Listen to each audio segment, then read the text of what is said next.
అంటే గాడిద మీద ప్రభు ప్రయాణం చేస్తూ వస్తున్నాడు. ఎందుకు ఆయన గాడిద మీద రావాలి? యేసుక్రీస్తు ప్రభు వారు ఆయన ఒలీవల కొండ మీద ఉన్నప్పుడు తన శిష్యులకు ఆజ్ఞాపిస్తున్నాడు.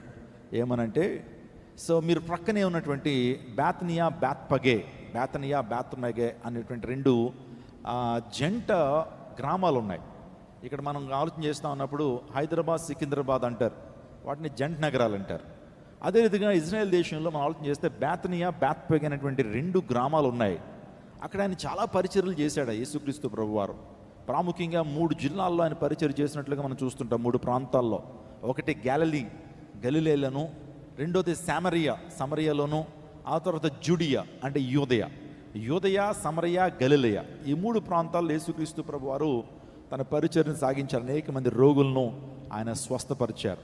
మనం ఆలోచన చేస్తున్నప్పుడు ఆయన గాడిద మీద ఎందుకు రావాలి?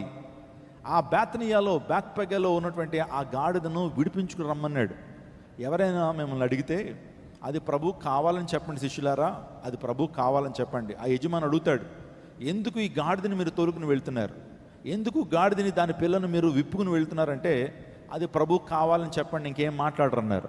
అలాగే వారు వచ్చారు, గాడిదను తీసుకుని వస్తున్నప్పుడు వారు అడిగారు, ఏం మా గాడిదని ఎందుకు తీసుకెళ్తున్నారంటే ఇది ప్రభు కావాలనగానే వారు ఏం మాట్లాడలేదు. ప్రభు దగ్గర తీసుకొచ్చి ఆయన ఆ గాడిదను ఆయన ఉపయోగించుకుంటా ఉన్నాడు.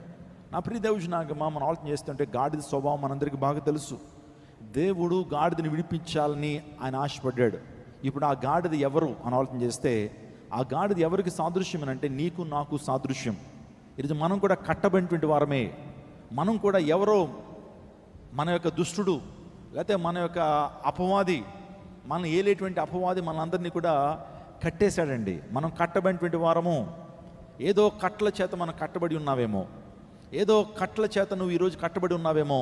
దేవుడిని విడిపించడానికి తన శిష్యులకు ఆజ్ఞాపిస్తున్నాడు, ఆ యొక్క గాడిదను తోలుకుని రండి, ఆ గాడిదను విప్పుకుని రండి అని ప్రభు మాట్లాడుతున్నాడు. నా ప్రియదేవచనాగమా, ఒకవేళ ఈ యొక్క పగటికాల సమయంలో నీవు ఏదో రకమైనటువంటి కట్టల చేత నువ్వు కట్టబడి ఉన్నావా, కులం అనే కట్టల చేత కట్టబడి ఉన్నావా, మతం అనే కట్టల చేత కట్టబడి ఉన్నావా, నీ జీవితంలో మూఢనమ్మకాలు అనేటువంటి కట్టల చేత కట్టబడి ఉన్నావా, పాపం అనేటువంటి ఆ బంధకాల చేత కట్టబడి ఉన్నావా, దేవుడిని విడిపించడానికి ఆయన ఇష్టపడుతున్నాడు.